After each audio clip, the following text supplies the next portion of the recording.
Miles, who is taking a selfie with our intent guest today. Intent. I like that. Wow. Who do you have, Derrick? We have Mr. Jeremy Pelt in the house. Yes. Your royal Peltness, how you doing? I'm doing great. Thanks again for having me. It's good to see you. Yeah, always. So tonight you were with a different project. Who are you with tonight?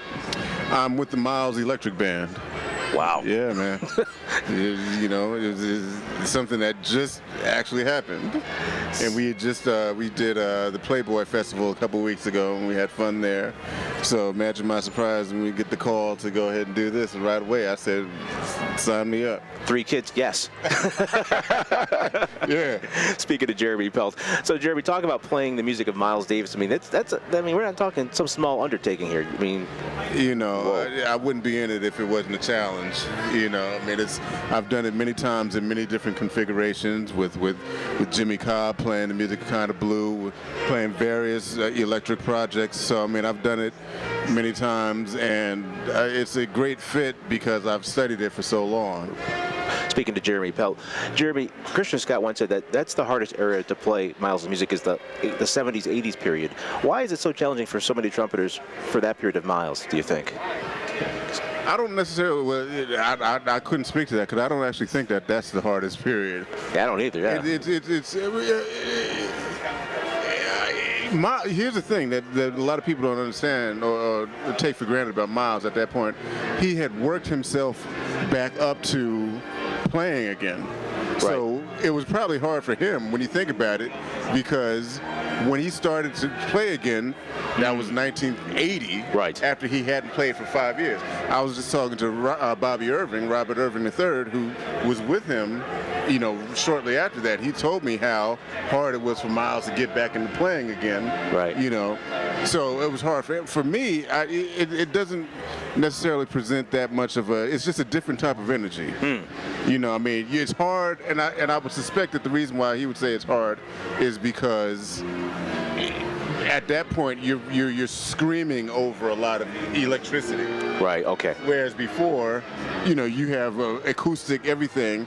You hear things in a different way and in a more mellow way. But when you start to play over synth keyboard here, electric bass here, guitar here, loud drums here, then you're really playing loud. And I suspect that's what Christian is talking about. Speaking to Jeremy Pelt here on Jazz 90.1. So, Jeremy, you have a couple of projects out right now. What's the latest one with the Black Jazz art? Well, my personal latest one is Noir and Rouge live in Paris. Right. That came out in March, but the most recent thing that I'm very happy to be a part of is a group that was founded by myself and Wayne Escoffrey, tenor player, and Jonathan Blake, the drummer, called the Black Art Jazz Collective. And this is our second CD that just came out. And thanks to you and all of our fans and radio stations out there, it's starting to become the most added CD. It just came out last week, and it's a great CD. And obviously I'm biased for saying so, but yeah.